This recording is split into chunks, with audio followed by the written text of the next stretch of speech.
हुई अष्टमी व्रत कथा प्रारंभ।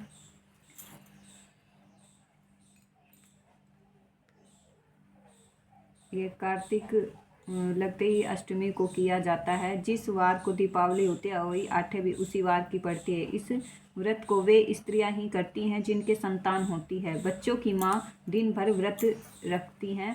सायकाल दीवार पर अष्टकोष्ठक की अहोई की पुतली रंग भरकर बनाती हैं। उस पुतली के पास स्याहू, सेई तथा सेई के बच्चों का चित्र भी बनाती हैं, दीवार पर लगाती हैं तथा उसका पूजन कर सूर्यास्त के बाद अर्थात तारे निकलने पर अहोई माता की पूजा करने से पहले पृथ्वी को पवित्र करके चौक पूल कर एक लोटा जल भरकर एक पटरे पर कलश की भांति रखकर पूजा करे। अहोई माता का पूजन करके माताएं कहानी सुनती हैं।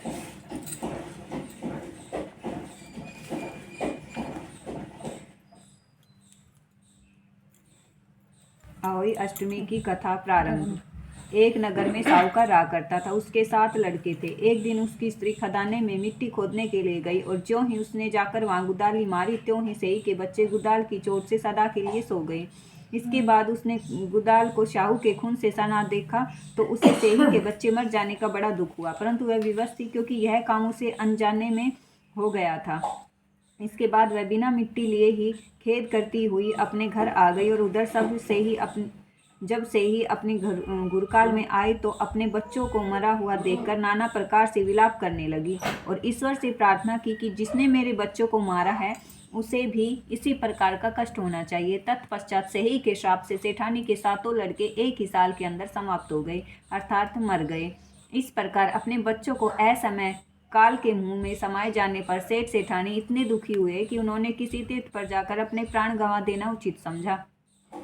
इसके बाद वे घर छोड़कर पैदल ही किसी तीर्थ की ओर चल दिए और खाने की ओर कोई ध्यान न देकर जब तक उनमें कुछ भी शक्ति और साहस रहा तब तक वे चलते ही रहे और जब वे पूर्णतः अशक्त हो गए तो अंत में मूर्छित होकर गिर पड़े। उनकी ऐसी दशा देखकर भगवान करुणा सागर ने उनको मृत्यु से बचाने के लिए उनके पापों का अंत किया और इसी अवसर में आकाशवाणी हुई कि हे सेठ, तेरी सेठानी ने मिट्टी खोदते समय ध्यान न देकर सेई के बच्चों को मार दिया। इसके कारण तुम्हें अपने बच्चों का दुख देखना पड़ा।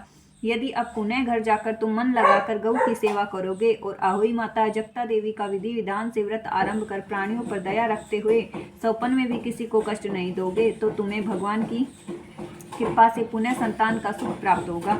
इस प्रकार आकाशवाणी सुनकर सेठ सेठानी कुछ आसान्वित हो गए और भगवती देवी का स्मरण करते हुए घर को चले आए। इसके बाद श्रद्धा भक्ति से न केवल अहोई माता का व्रत अपितु गौ माता की सेवा करना भी उन्होंने आरंभ कर दिया तथा जीवों पर दया भाव रखते हुए क्रोध और द्वेष का सर्वथा परित्याग कर दिया।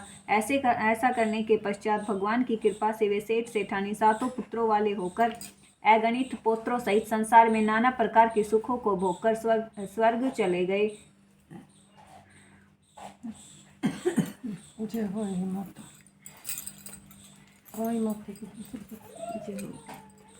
अहोई माता की दूसरी कथा। एक साहूकार था जिसके 7 बेटे थे, 7 बहुएं तथा 1 बेटी थी। दिवाली से पहले कार्तिक वती अष्टमी को 7 बहुएं अपनी इकलौती ननद के साथ जंगल में खदान में मिट्टी खोद रही थी। वहीं स्याऊ सेई की मांद थी। मिट्टी खोदते समय ननद के हाथ से सेई का बच्चा मर गया। स्याऊ माता बोली कि मैं तेरी कोख बांधूंगी।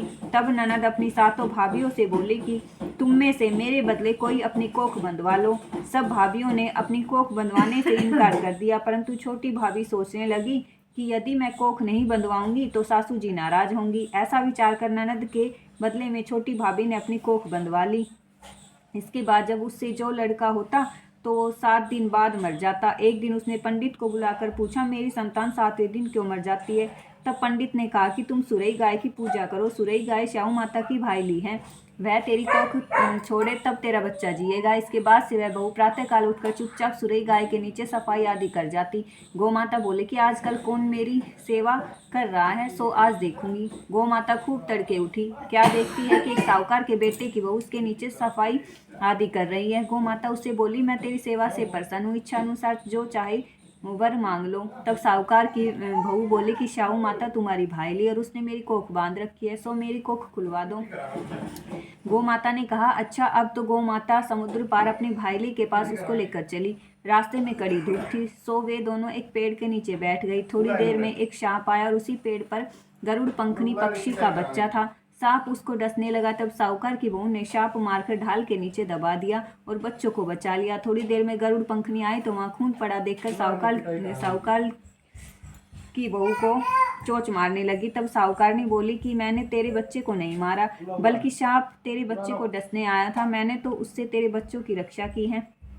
यह सुनकर गरुड़ पंखनी बोली कि मांग, तू क्या मांगती है? वह बोली, 7 समुंदर पर स्याहू माता रहती है, हमें तू उसके पास पहुंचा दे। तब गरुड़ पंखनी ने दोनों को अपनी पीठ पर बैठाकर स्याहू माता के पास पहुंचा दिया। स्याहू माता उन्हें देखकर बोली कि आ बहन, बहुत दिनों में आई। फिर कहने लगी कि बहन, मेरे सिर में जू पड़ गई है। तब सुरई के कहने पर साहूकार की बहू ने सलाई से उनकी जुएं निकाल दी।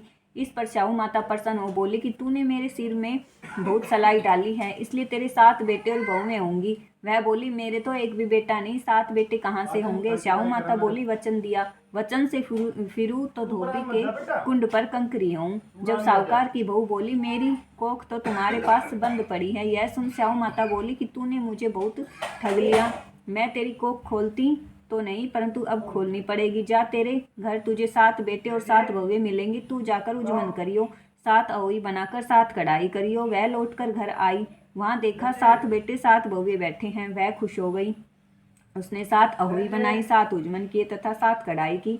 रात्रि के समय जेठानी आपस में कहने लगी कि जल्दी जल्दी नहाकर पूजा कर लो, कहीं छोटी बच्चों को याद करके रोने लगे। थोड़ी देर में उन्होंने अपने बच्चों से कहा, अपनी चाची के घर जाकर देखा कि आज वह अभी तक रोई क्यों नहीं।